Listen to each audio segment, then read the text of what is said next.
नमस्कार, मी मयुरी वर्मा. विकास समाचारमध्ये आपलं स्वागत. गुजरातमधील वडोदरा येथील हरणी तलावात गुरुवारी एक बोट उलटल्याने 16 जणांचा मृत्यू झालाय.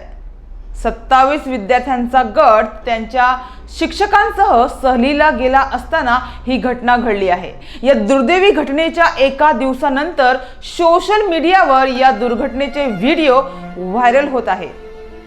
सीसीटीव्ही फुटेजमध्ये न्यू सनराइज स्कूलचे विद्यार्थी बोटीच्या प्रवासासाठी रांगेत उभे असल्याचं दिसत आहे. गुजरातमधील वडोदरा येथील हरणी तलावात गुरुवारी एक बोट उलटल्यानं 14 विद्यार्थी आणि 2 शिक्षकांसह 16 जणांचा मृत्यू झालाय.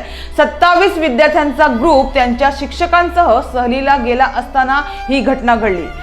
प्राथमिक वृत्तानुसार विद्यार्थी आणि शिक्षक गुरुवारी दुपारी 4:30च्या सुमारास पिकनिकसाठी तलावावर पोहोचले आणि एका बोटीवर चढले, जी ओव्हरलोडमुळे उलटली. हरणी पोलीस ठाण्याच्या अधिकाऱ्याने सांगितलं की या दुर्घटनेत 14 मुले आणि 2 शिक्षकांचा मृत्यू झालाय. ज्या विद्यार्थ्यांना वाचवण्यात यश आलं त्या विद्यार्थ्यांवर SSG रुग्णालयात उपचार सुरू आहेत. महत्त्वाचं म्हणजे बोट चालकाने या लोकांना लाईफ जॅकेट शिवाय बोटमध्ये बसवले होते.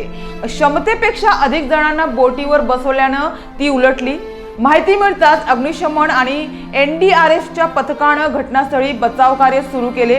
सुरुवातीला 6 विद्यार्थ्यांचे मृतदेह सापडले तर अनेक जण बेपत्ता होते. काही वेळाने 14 विद्यार्थ्यांसह 2 शिक्षकांचे मृतदेह हाती लागले.